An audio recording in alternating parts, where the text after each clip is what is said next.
인사드리겠습니다. 국어 김민준입니다. 반갑습니다.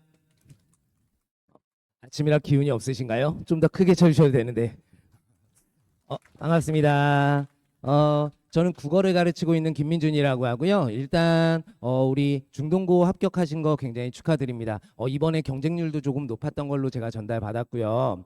그런데 무엇보다 제가 축하드리는 건 무엇이냐면 이제 안정감 가지고 목표를 가지고 공부할 수 있게 되었다라는 거. 이것에 대해서 굉장히 축하드리고요. 더욱이 중동고라는 거. 우리 제가 사실은 학교에서 10년 정도 근무를 하다가 이제 학원에 나온 지 10년 정도 됐는데 제가 맨 처음에 나온 해부터 중동을 수업을 했어요. 그래서 제가 수업하고 있는 학교들 중에서 메인 학교이기도 하고 제 애착 학교이기도 합니다. 우리 중동 아이들은요, 사실은 제가 다른 이야기를 조금만 말씀드리면 문화가 굉장히 좋습니다. 그래서 우리 옆에 아이하고 뭔가 트러블이 심하게 있는 것도 제가 그간 한 번도 본 적이 없고요. 그리고 심지어 아이들이 굉장히 그런 아이들이 그 중동을 가는지 아니면 가면 그렇게 되는지 모르겠으나 굉장히 순화되어요. 그래서 제가 굉장히 예뻐하는 아이들이거든요. 심지어 제가 수업할 때 이런 적도 있었어요. 제가 다른 이야기 조금만 하겠습니다. 수업 시간에 이런 적도 있었어요. 수업하다가 한 아이가요, 화장실을 가요. 그런데 제가 이제 화장실 가면 갔다 와라 하고 이렇게 수업을 하고 있는데 옆에 앉아있던 녀석이 계속 옆에 애 프린트에 뭔가 쓰는 거예요. 그래갖고 제가요, 야 낙서하지 마. 그랬는데 애가요 뭐라고 답했냐면 얘 화장실 가서 제가 대신 필기해 주는 거예요 라고 하더라고요. 이런 아이들이에요. 그래서 제가 그날 기분이 좋아서 바로 치킨을 싸버렸거든요.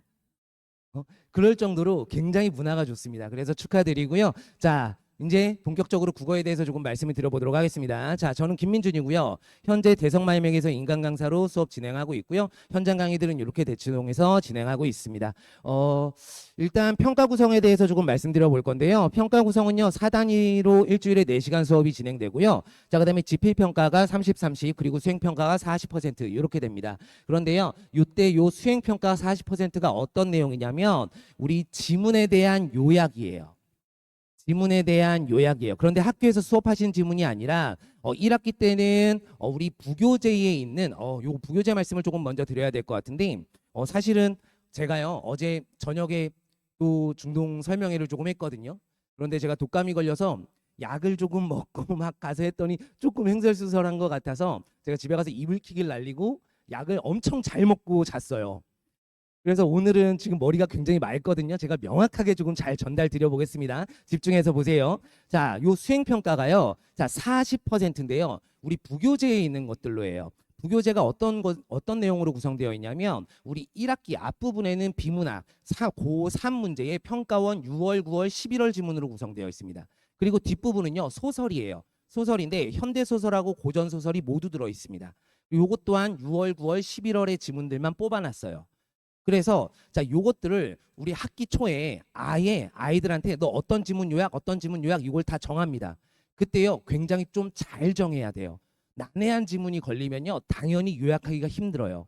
우리 일주일에 4시간 중에 3시간을 이 요약 발표 수업으로 진행을 하는데 그러니까 요 3시간은 계속 수행평가인 거예요.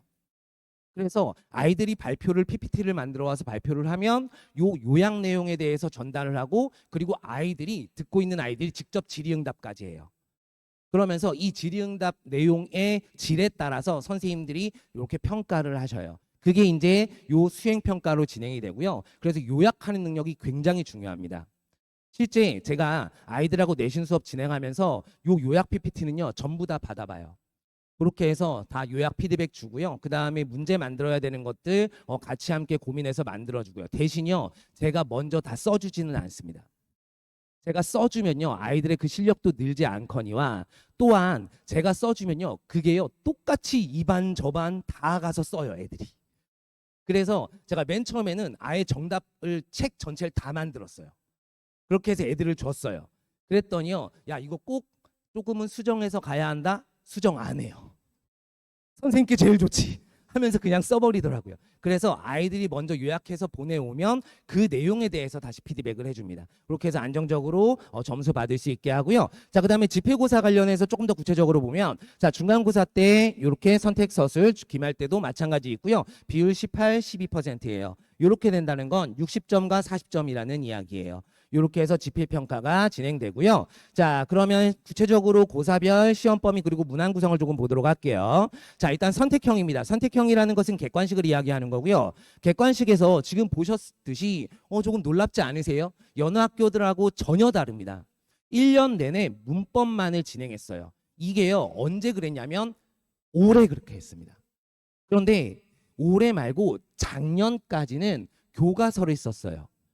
그런데 이 교과서를 쓴 게 3년 정도 썼고요. 그 전년도에는 계속해서 한 4년 이상을 또 이런 식으로 문법만 했어요. 그런데 교과서를 썼던 첫 해가 어떤 해냐면 실질적으로 교과서가 바뀐 해였어요. 그래서 교과서가 바뀐 첫 해 때는 우리 교과서를 쓰실 수도 있는데, 근데 기본적으로 교과서를 쓰시는 걸 별로 좋아하시지 않으세요. 그래서 결국은 다시 문법으로 회귀를 하시거든요. 근데 우리가 올해 무언가 준비를 한다면 당연히 뭔가 내년을 위해 준비한다면 올해를 기준으로 잘 준비하는 것이 맞기 때문에 저는 지금 이번 겨울 수업도 마찬가지고요. 올해 수업 내용을 기준으로 잘 내신을 받을 수 있는 수업을 진행을 할 거예요. 그래서 자, 중간 기말, 중간 기말 모두 다 문법 내용이 들어가고요. 자, 요 내용이 다 누적입니다. 요 내용이 다 누적입니다. 그래서요, 안타깝게도 1학기 중간고사의 내용이 잘 되어 있지 않으면 1년 내내 점수가 잘 나오지 않아요. 실질적으로요. 그래서 초반에 개념을 굉장히 잘 잡고 넘어가야 된다. 그런데 우리 중동 문제 같은 경우에는요, 우리 학교 프린트에 사례 어휘들이 조금 있는데 그 어휘들 하나도 안 나옵니다. 그러니까 내가 정석으로 이 내용에 대해서 완벽히 알고 있어야 풀 수 있게 문제가 출제돼요. 뒤에 가서 제가 문제도 조금 보여드릴 거거든요. 그래서 자, 누적으로 문법이 출제된다라는 거. 자, 그런데요, 보세요. 제가 지금 동그라미 표시를 이렇게 해놨습니다. 근데 자, 중간에는 2개, 그리고 중간에는 또 2개가 들어갔어요. 그런데 각각 기말고사에 추가되는 범위는 하나로 보이죠. 왜일까요?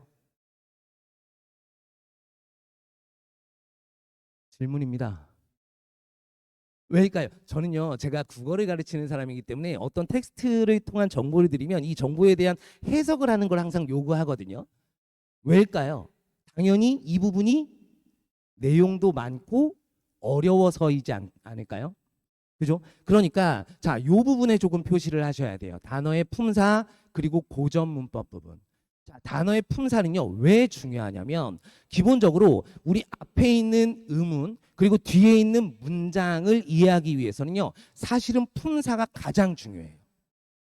품사를 정확하게, 단어 수준의 내용을 정확하게 알지 못하면 앞에 있는 의문도 잘 알지 못하는 거고 뒤에 있는 문장도 잘 알 수가 없어요. 그리고 고전 문법 같은 경우에는 현대 문법과의 차이점을 보는 것이기 때문에 자, 현대 문법을 정확하게 알고 있지 못하면 당연히 고전 문법은 공부할 수가 없어요. 그냥 때려 암기해야 돼요. 그렇기 때문에 자, 제 문법 수업에서는요, 기본적으로 품사가 가장 먼저 들어 있습니다. 그래서 이 품사 그리고 문장 그리고 의문 이렇게 가고요. 그 다음에 고전 문법을 해야 돼요. 그래서 자, 우리가 이번에 고등학교 올라가기 전에는요, 현대 문법까지는 완벽하게 끝내셔야 돼요. 그리고 고전 문법은 언제 하시는 거냐면요, 우리 내년 여름 방학 때 하시는 거예요. 지금 이번에 한다고 해서 아이들이 요 내용만 해도 굉장히 많거든요. 그래서 이 내용도 온전히 하는 것이 만만치 않습니다. 그래서 이 내용 완벽히 하고 자, 고전 문법은 우리 1학기에서 2학기 넘어가는 여름방학 때 학습하시는 것이다. 이렇게 이해하시면 될 것 같고요. 자, 그 다음에 서술형인데요. 요 서술형이 사실은 우리 중동 내신에서는 관건입니다. 무엇이냐면 자, 일단 선택형이 이렇게 나오고 나서 1학기 때는요, 자, 문법이 3-4문제가 서답형으로 나오고요. 그 다음에 독서, 요약 지문이 나옵니다. 이건 뭐냐면 우리 부교재에 있는 지문을 요약하는 게 아니고 그냥 새로운 지문을 주세요. 그런데 이 새로운 지문을 2세트를 주세요. 그리고 자, 각 문단별로 한 문장으로 요약하게 문제가 나옵니다. 그런데 2세트가 나오는데 사실은요, 작년까지는 3세트가 나왔어요. 굉장히 어렵습니다. 실제요, 제가 아이들을 맨 처음 만나서 요 지문을 요약하게 시켜보면요, 어느 정도의 시간이 걸리냐면 많이 걸리는 아이들은 근 50분이 걸려요. 그런데 시험 시간이 50분이죠. 그러니까 시간을 잘 줄여가는 훈련을, 그리고 정답 기준에 맞춰서 정답을 쓸 수 있는 훈련을 꾸준하게 해줘야 됩니다. 그래서 안정적으로 요구하는 시간 안에, 제가요 기본적으로 50분 안에 문제 푸는 시간까지 정해주거든요. 문법 문제는요 20분 안에 끝내야 돼요. 그리고 서술형 요약을 30분으로 확보하게 되면 그러면 성공해요. 다 쓸 수는 있습니다. 그렇게 해서 요약이 나온다. 그리고 지문을 이해했는지 확인하는 새끼 문제들이 나와요. 서답형 문제가. 그게 이제 세 문제가 출제됩니다.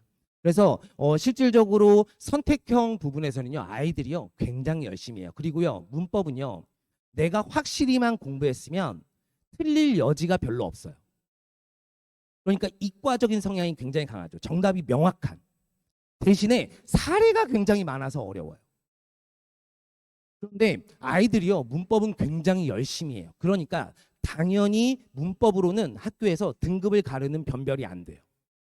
어디에서 변별을 하시냐면 요 서술형에서 변별을 하세요. 이 서술형은요, 우리 한 번 고사에 서술형 다 맞은 아이가 한 명 내지는 없어요. 그럴 정도로 모든 아이들이 다 감점됩니다. 그러니까 한 반에요 다 맞은 아이가 전교에 한 명 정도 나오죠. 그러면 선생님이요 이름 불러주고 칭찬해 주시는 정도예요. 그런 정도로 이제 서술형이 출제가 되고요. 자, 그다음 이제 선택형하고 서술형하고 배점까지 보시면 선택형은 17문제예요. 1년 내내 똑같습니다. 그래서 60점 나오고요. 자, 그다음에 서술형은 3문제에서 4문제가 나오는데 10점 배점입니다. 그리고 자, 지문 요약에서는요. 지문이 2지문이 나오고요. 그다음에 요약 지문, 서답형이 이렇게 3문제 나와서 10점이에요. 자, 여기 요약 서술형에서 보시면 지문이요. 5문단으로 구성되어 있고요. 소설 같으면 5장면으로 잘라 주세요. 그러면 그 장면이나 문단마다 한 문장으로 요약하는 겁니다. 그래서 한 문단이 2점이에요. 2점이에요. 그렇게 해서 20점 구성되고요.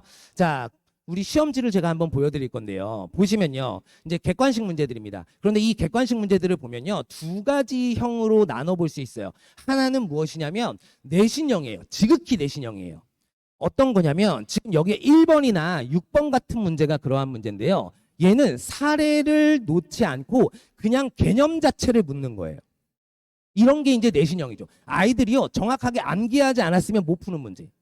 이런 문제를 냈고요. 그리고 훨씬 더 많은 수로 이렇게 적용하는 문제 유형들이 나옵니다. 그런데요, 이 문법 수업을 진행을 하실 때 학교에서 교재가 따로 있지 않아요. 교과서를 쓰시지 않기 때문에 프린트가 나옵니다. 그냥 하얀색 A4지에 프린트가 나오고 이 프린트로 1년 내내 주차마다 수업을 진행을 하시는데 안타깝게도 뭐 행사가 있어서 일주일에 한 번만 문법 수업을 하고 3번은 서술형 요약 그걸 하기 때문에 행사가 있거나 그러면 그 다음 주로 막 밀려요. 그래서 프린트가 나오는 시간이 다 달라요. 어떤 반은요 고사 직전에 프린트가 마지막 프린트가 나오기도 해요. 고사 보는 주에 나오기도 해요. 그래서 제가 수업 진행할 때 아예 어떻게 하냐면요. 이 프린트 제가 중동 수업한 지가 이제 10년째거든요. 이 프린트가 저한테 다 있습니다. 그래서 아예 수업할 때 이 프린트를 가지고 교재를 이미 다 만들어서 나가고요. 해마다 조금씩 변형이 있는데 변형 있는 부분들 다시 보정해서 이렇게 주고요. 이렇게 진행하고요. 제가 수업할 때 주차마다 아이들 프린트를 밤마다 다 걷어요.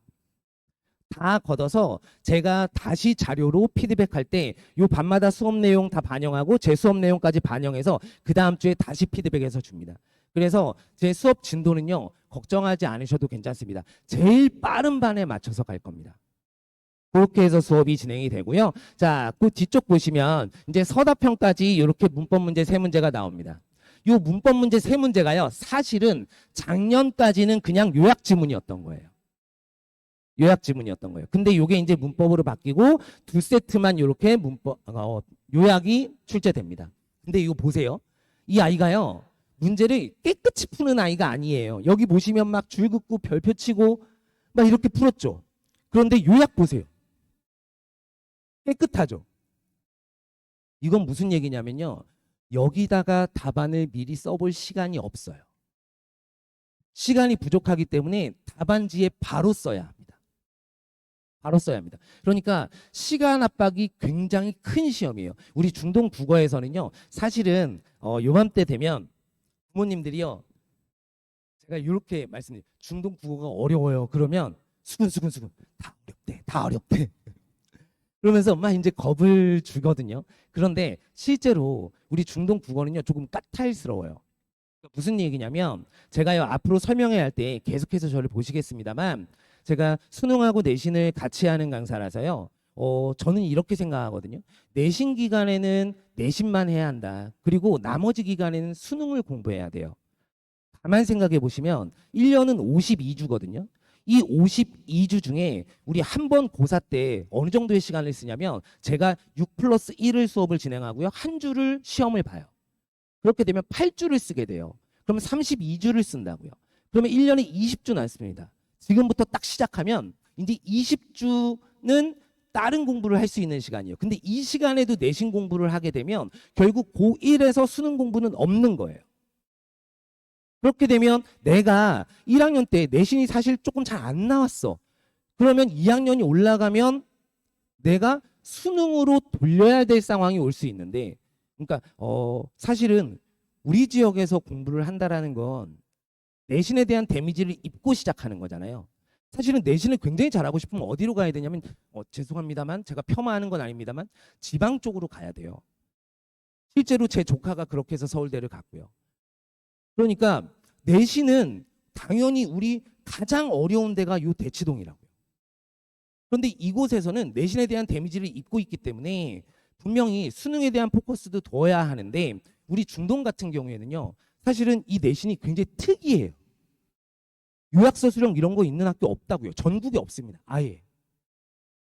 그런데 이런 걸 하고 있다고요. 그래서 1학년 내신이 사실은 고등학교 3학년 때까지의 내신을 결정하거든요. 굉장히 중요한 내신이라서 이 내신을 위해서 이번 방학은 조금 써주시는 게 맞아요. 제가요, 요 중동 단독반을 계속 끌고 가면서 사실은 요 반이요, 지금부터 땅 스타트하면요, 수능과 내신을 제가 이 시간에 픽스해서 계속 데려가요. 아이들을요. 방학 때는 이제 수능 수업하고요. 그 다음에 내신 때는 내신 수업하고요. 이렇게 하면서 이렇게 데려가는데, 근데 실질적으로 이때요, 제가 수능 수업도 해보고 내신 수업도 해보고 막 이렇게 했었는데 결과론적으로 아이들한테 가장 이득되는 건 무엇이냐면 요 기간에는 우리 중동 내신이 특이하기 때문에 중동 내신을 대비하는 것이 옳은 방법이에요. 실제 제가 지금 저도 7월부터 시작하는 예비고1 정규 수업을 진행을 하고 있거든요. 거기서는 수능 수업을 진행을 하고 있고요. 그러면서 국어의 기본적인 능력치를 갖추고 있는데 근데 그 반 안에도 중동 아이들이 한 20명 정도 되는 것 같아요. 근데 그 아이들도 당연히 중동으로 옮겨오는 게 맞아요. 그렇게 안내를 하고 있고요. 그게 훨씬 더 이득입니다. 그래서 아마 지금 당연히 거의 다 대부분 어느 정도의 커리를 진행을 하고 계실 텐데 중동 내신은요 조금 특이하기 때문에 요 중동 내신을 위해서 조금 시간을 요만큼 써도 전혀 아깝지 않다. 라고 생각하시는 게 맞을 것 같아요. 그래서 이렇게 서술형이 이렇게 출제가 되는데요. 요 서술형 관련해서는요, 아이들이요, 시간적 압박이 굉장히 많이 느끼기 때문에 줄여가는 훈련, 그리고 정확하게 정답 기준에 맞춰서 쓰는 훈련들을 해야 되거든요. 그래서 본격적으로 제가 이제 하나씩 말씀을 드려볼 건데요. 자, 일단 서술형 문제가요, 이런 식으로 출제가 됩니다. 자, 1학기 때는 비문학 2지문, 그리고 2학기는 소설 2지문이에요. 그런데 이 소설은요, 현대 소설과 고전 소설이 섞여서 나옵니다. 그거 적어주시면 좋습니다. 현대 한 작품, 고전 한 작품. 이렇게 출제가 되고요. 자, 그 다음에 두 번째, 정답 기준에 맞는 정확한 요약법을 알고 지속적으로 훈련해야 된다. 자, 이건 무슨 얘기냐면요. 정답 기준이라고 하는 것은, 자, 누구한테 있는 거죠?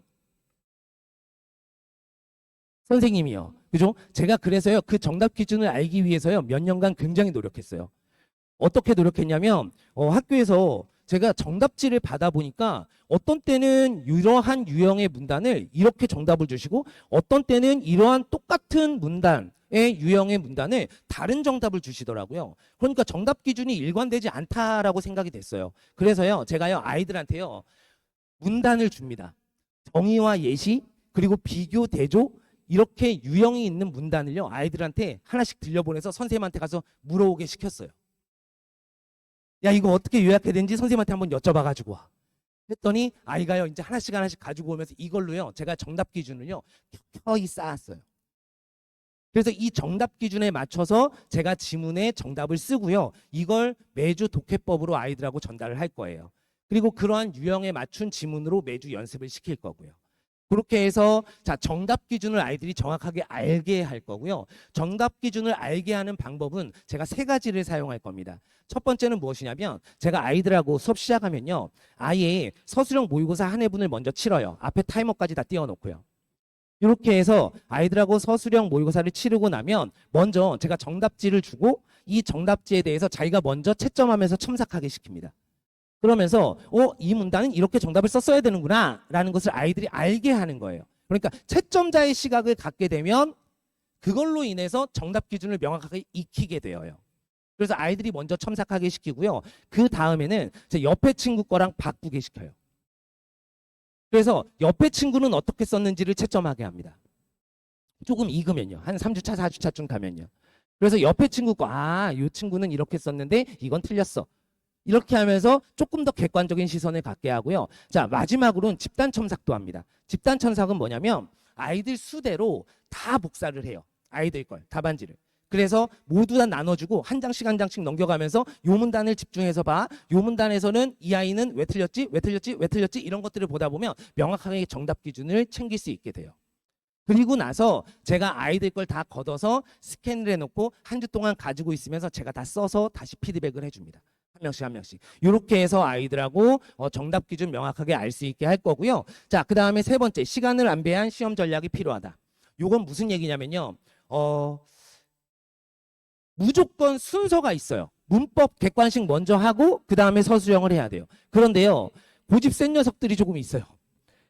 선생님 저는요. 서술형을 먼저 하는 게 편해요. 그러면서 서술형을 먼저 써요. 그런데요. 아이들이요. 내신은 굉장히 잘하려고 한다고요. 그러다 보니까 우리 실제 연습할 때보다 시험 때 시간이 더 오래 걸려요. 그러니까 연습할 때 안정적인 시간 안에 들어왔던 아이들도 실제 시험에 가면 시간이 모자란 아이들이 굉장히 많거든요. 잘 쓰려고 하니까요. 그래서 서술형은 잘 쓰려고 하다 보면 무한정 시간이 늘어나요.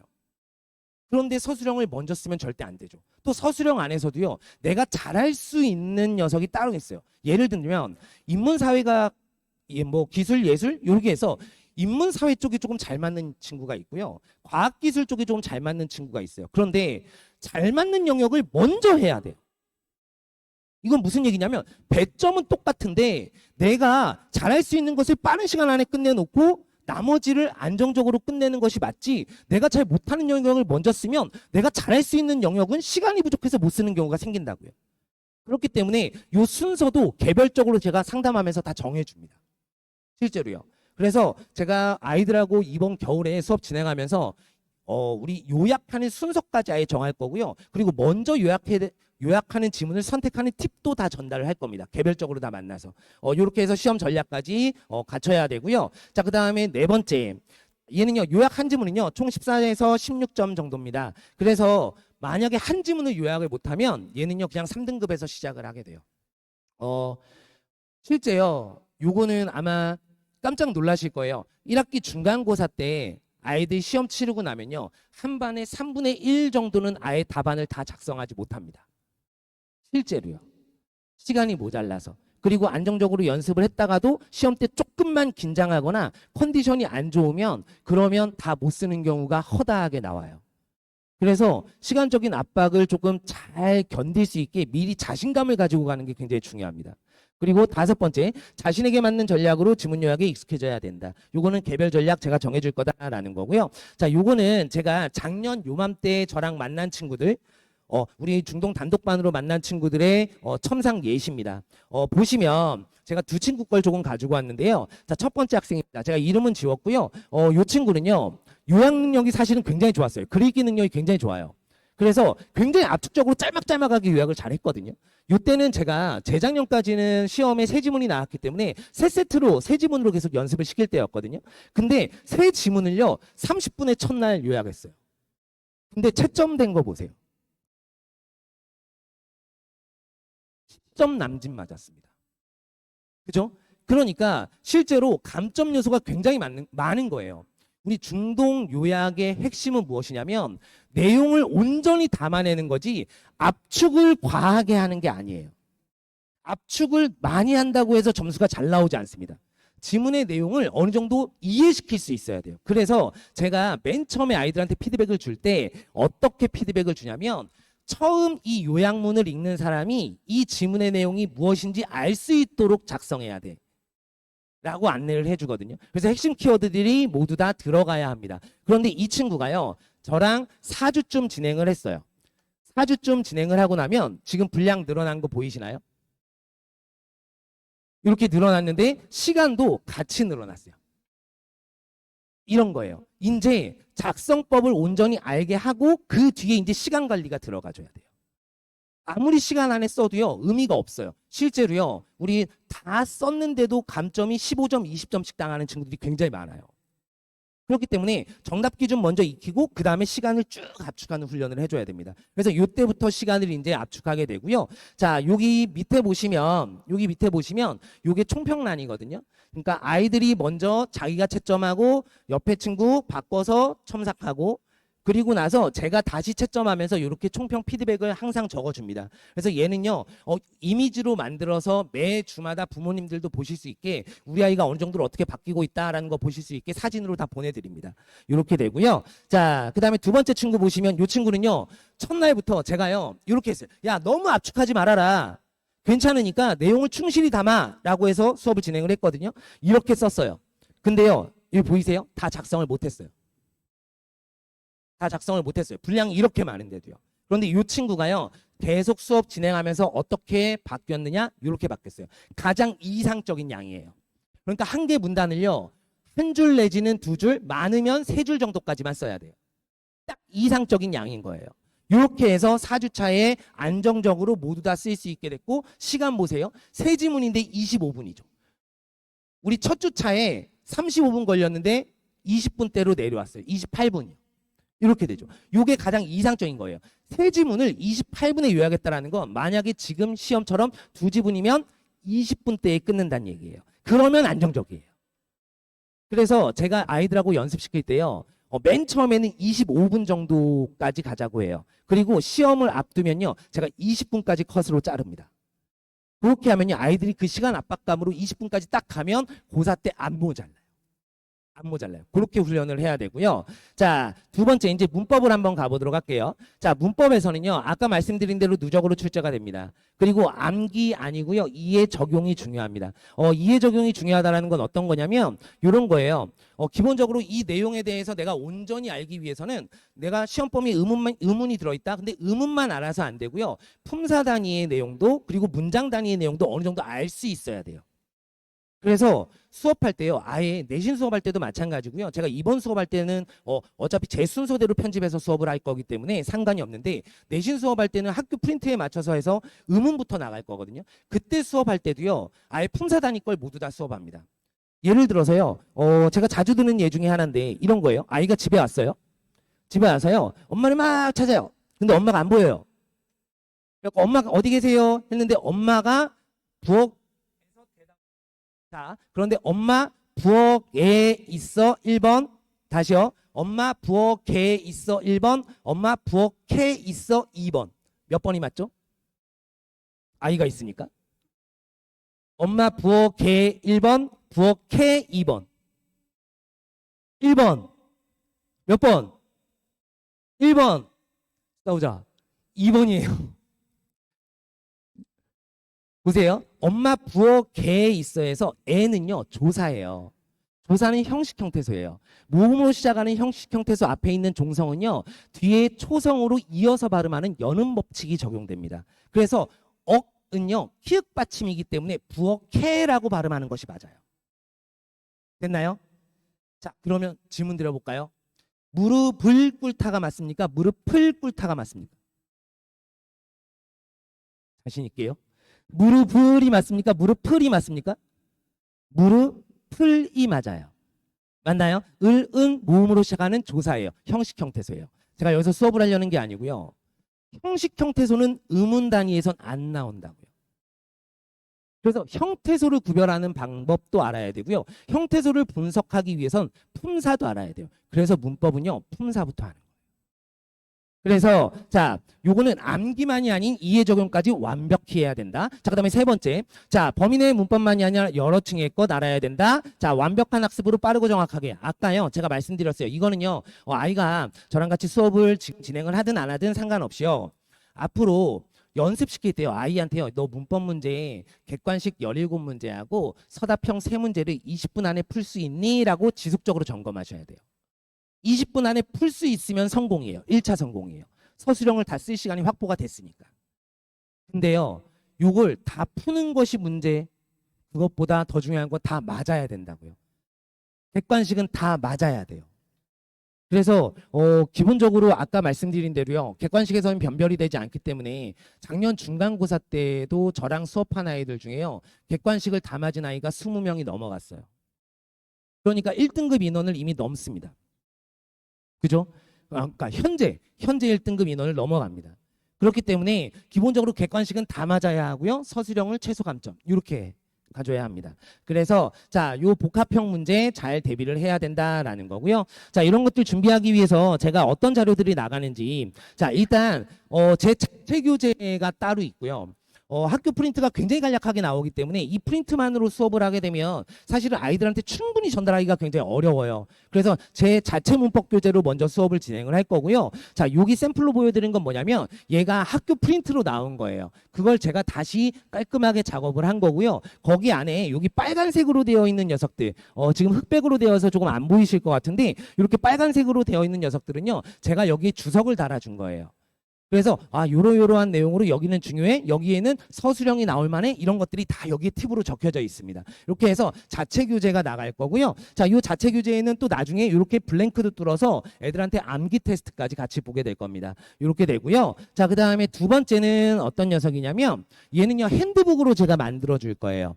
핸드북으로 만들어줘서 수업 시간에 수업하고 나면요, 실제로 저 클리닉 선생님 연구쌤이요, 제 수업을 그대로 다 들어요. 다 듣고 들으면서 필기를 하세요. 사례까지 똑같이 다 아이들의 입장에서 필기를 다 하고요. 그 필기한 내용까지 다 반영해서 다시 책자로 다 만들어줍니다. 이렇게 해서 아이들이 이것만 들고 다녀도 선생님 수업이 다 연상될 수 있도록 그렇게 해서 우리 암기할 수 있는 요 핸드북도 따로 만들어주고요. 자, 그리고 고사 기간 내에 실전 모의고사를 봅니다. 1, 2, 3주차. 그래서 보통 제가 일반적으로 내신 수업을 진행을 할 때는요, 4주차 정도까지 시험 범위를 거의 마무리해버립니다.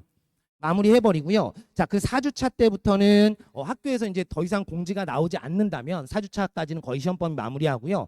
그때부터는 이제 실전 모의고사를 이렇게 치릅니다. 그래서 고사마다 우리 4회 정도 이렇게 일반적으로 치르고요. 조금 범위가 많을 때는 3회 정도 이렇게 해서 실전 모의고사를 치르게 되고요. 그래서 50분 안에 아이들 문제 푸는 훈련 이렇게 서술형까지 해서 나가고요. 자, 이렇게 하면 이제 어느 정도 제가 드릴 말씀을 드렸는데, 자, 여기까지 해서 잠깐만 요약 정리해 볼까요? 자, 우리 중동 국어에서 중요한 내용은 첫 번째는 객관식에 나오는 뭐예요? 다시요. 첫 번째는 객관식에 나오는 뭐예요? 문법이에요. 그리고 두 번째 1등급의 관건은 뭐예요?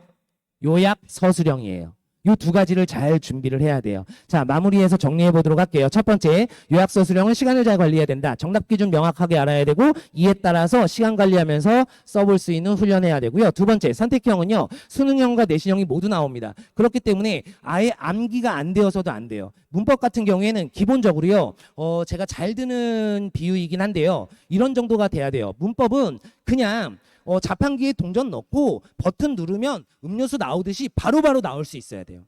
그래서 제가 암기가 있는 때는요, 아예 패스페일 테스트를 본다고 아이들한테 공지를 하고요, 부모님들께도 문자를 다 드립니다. 그 주에는요, 패스페일 테스트는 아예 제가 몇 문제를 내건 상관없이 한 문제라도 틀리면 무조건 다시 재시험을 치러야 돼요. 그래서 무조건 남아서 재시험 치르고 가게 되고요. 이때는요, 정말 특별한 일이 아니라면, 조사가 아니라면 보내주지 않습니다. 부모님들 양해해 주셔야 돼요. 아이들한테도요, 제가 첫 시간에 이 얘기는 다 합니다. 이 얘기는 다 합니다. 그래서 우리 경사는 안 돼요. 친척 결혼 있어 이런 거 안 됩니다. 이런 거 안 되고요. 조사는 제가 보내줍니다. 그래서 부모님들도 요거는요, 아예 양해해 주시고요. 저한테 따로 연락을 주시면 제가 마음이 약해져요. 아이가 내적으로 문제가 있을 때만 저한테 따로 연락을 주십시오. 그때만 보내달라고. 네, 그때만 보내드리겠습니다. 자, 그 다음에 세 번째. 자, 객관식은 온전히 맞춰야 되고요. 그 다음에 서술형은 최소 감점 이렇게 돼야 한다라는 거고요. 네, 자, 여기 이제 겨울부터 이번 주부터죠. 사실은요. 이제 주중부터 시작하는 수업에 대해서 간단하게 말씀을 드리겠습니다.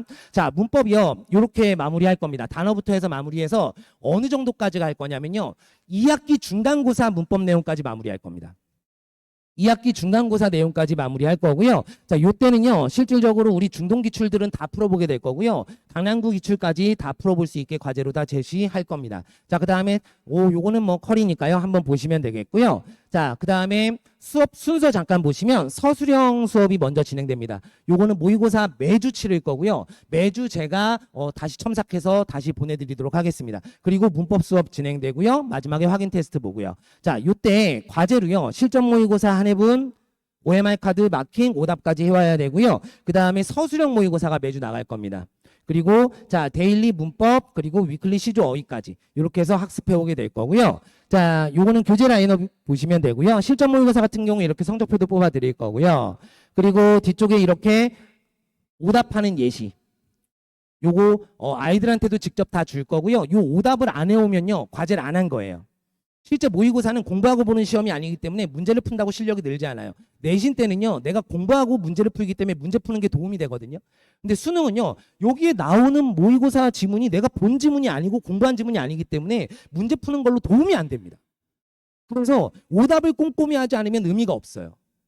그래서 요 오답하는 것까지 모두 다 잘 해와야지 과제를 한 거고요. 그렇지 않으면 과제 안 해온 걸로 주중에 클리닉 때 다시 와야 합니다. 우리 클리닉은요. 매주 제가 목요일은 1년간 무조건 진행합니다. 그리고 특별한 일이 있을 때는 다른 요일에 추가로 더 진행을 하고요. 그래서 우리 목요일 날은 아예 제가 1년간 온라인 수업 촬영도 아예 안 하고요. 오프라인 수업도 아예 안 잡습니다. 그래서 1년 내내 무조건 클리닉이다. 그리고 두강에서 아예 저한테 강의실을 주셨거든요. 그래서 그곳에는 제가 거의 상주하고 있어요. 연구실도 거기 같이 옆에 있고요. 물론 저기 뭐 저쪽에 가면 저희 따로 연구실도 있긴 하지만 거기에 보통 제가 있어요. 그래서 언제라도 와서 질문할 수 있도록. 그리고 내신 기간 같은 때는요. 이제 수업 시작하고 이러면 제가 질문을 24시간 받습니다. 실제로요. 문자 같은 경우에 제가 성격이 좀 못된 면이 있어가지고요. 이렇게 왜 아이콘에 숫자 1 있고 2 있고 이걸 잘 못 봐요. 그래서 무조건 이걸 없애야 되거든요. 근데요, 이걸 없애고 그냥 지나가면 제가 놓치는 답들이 있더라고요. 그래서 거의 보는 즉시 답합니다. 그래서 우리 새벽에도요, 아이들 무조건 그냥 보내라고 하고요. 제가 눈 뜬 즉시 바로 보고 아침에 거의 다 답변 보내줍니다. 이렇게 해서 문자로 또 클리닉 할 수 있도록 이렇게 할 거고요. 자, 그리고 어휘시조 요건 테스트 있다. 그리고 얘는 10분 영상으로 찍어서 보내줄 겁니다. 자, 그리고 문법 적용 과제 사례니까 보시면 되고요. 자, 그 다음에 서술형까지 나갈 겁니다. 마지막입니다. 자, 제가 수업 끝나고 나면 이렇게 안내를 드릴 거예요. 자, 요 안내는요. 저는 카카오톡으로 오답이 프로그램을 사용해서 보내드리고요. 자, 여기에 보시면 이렇게 주차별로 어떤 수업 내용이 있어요. 이런 거 보내드릴 거고 그 다음에 과제는 어떤 거예요. 그리고 개인별 전달 사항들. 우리 이번 주에 이 아이가 이게 부족했어요. 뭐 이런 것들은 여기에 이제 보내드릴 거고요. 자, 그 다음에 클리닉 대상자들. 우리 테스트 받는데 테스트 점수가 미흡하다. 그러면 주중에 의무 클리닉 와야 되고요. 과제 미흡하면 무조건 와서 우리 실장님한테 검사 다 받고 가야 돼요. 스케줄 정해서요. 약속 정해서요. 그렇게 해서 클리닉까지 다 나갈 거고요. 자, 그 다음에 그 뒤에 이런 데 눌러보시면 이제 성적 같은 것들 그리고 테스트 점수 그리고 마지막 뭐 모의고사 같은 경우에 성적표 몇 번 문제 틀렸다. 그리고 우리 아이의 점수 추이 어떻다, 등급 추이 이런 것까지 다 보실 수 있게 이렇게 보내드릴 거고요. 자, 요거 말씀드릴 때마다 제가 말씀드리는데 부모님들이요, 제가 요 문자 쓸 때 굉장히 공들여 쓰거든요. 정말로 정성스럽게 반 분위기까지 다 써서 보내드려요. 굉장히 길게. 그러니까 부모님들이 약간 읽기가 귀찮으신가 봐요. 이건 안 읽으시고요. 맨날 여기만 보세요. 점수만 보세요. 우리 아이 과제 잘했나, 몇 점인가 통과했나. 요거는요 제가 잘 관리하겠습니다. 그리고 문제가 있으면 제가 연락을 드리도록 하겠습니다. 그래서 여기 수업 내용 조금 잘 봐주십시오. 자, 이렇게 말씀드리면 이제 제가 전달드릴 말씀은 다 드렸고요. 자, 이렇게 전화번호 이렇게 있고요. 자, 우리 연구소 번호 요 번호는 제 개인 실장님이 가지고 계신 업무폰입니다. 그래서 언제라도 수업 관련돼서 궁금하신 거 그리고 저랑 통화하고 싶으실 때는 이리로 연락하시면 되겠습니다. 그래서 모쪼록 우리 중동 합격하신 거 굉장히 축하드리고요. 우리 앞으로 이제 정해졌으니까 조금은 목표성 있게 학습을 할 수 있도록 안내를 잘 해주셔야 될 것 같고요. 우리 이번 겨울방학 잘 보내셔서 우리 내년, 내후년 그 다음 연도까지 정말 좋은 결과 있으시길 바라겠습니다. 김민준이었습니다.